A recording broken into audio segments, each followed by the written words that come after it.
na-limit namin kahit papano, and David medyo ganun din, ano? We have a good plan defending them. What's that? Yes, sir. Now, we open the floor to questions from the media.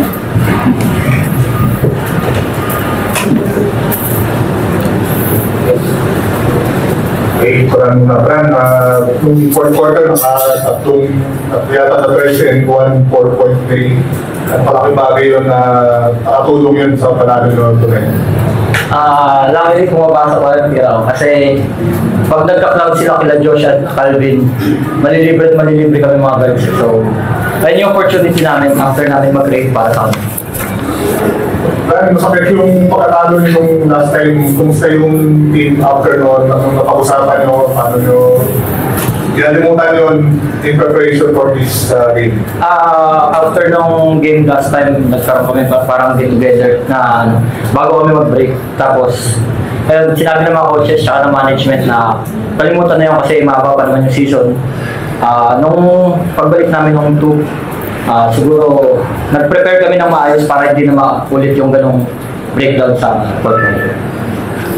Kung sa laking bagay ba na parang more than a week yung break nyo na nagkaroon kayo ng matagal na break para kalimutan nyo, magkaroon kayo lalo para makabawi kayo? Oh, siyempre, kasi siyempre yung nangyari sa amin nung Rain or Shine, at least medyo mahaba namin pinag-isipan. I give them a long break, like 4 days, no? 4 days ba? Binigay ko sa kanila.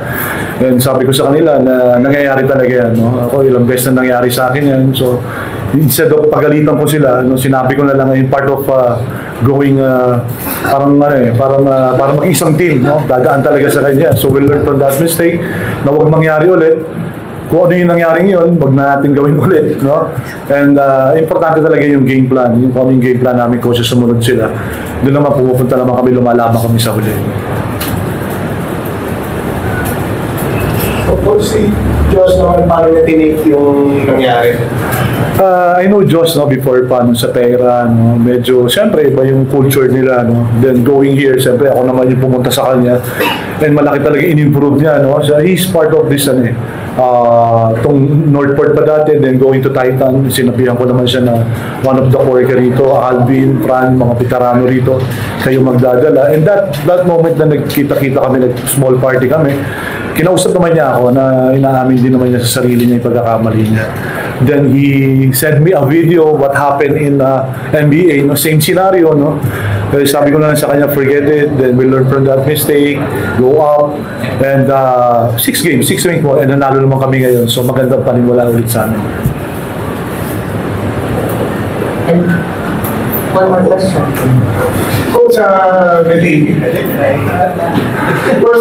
may 30 yung ginawa kasi Chris Kun, hindi din sa Magnolia for Aris Tunisio, pag yung maginawa yun yung toss mo na nalink sa inyo si Aris? Wala naman. I think si Aris kasi is a veteran na lang, one of the veterans. Siyempre kailangan ng team namin is veterano, no? And Chris Kun, siyempre,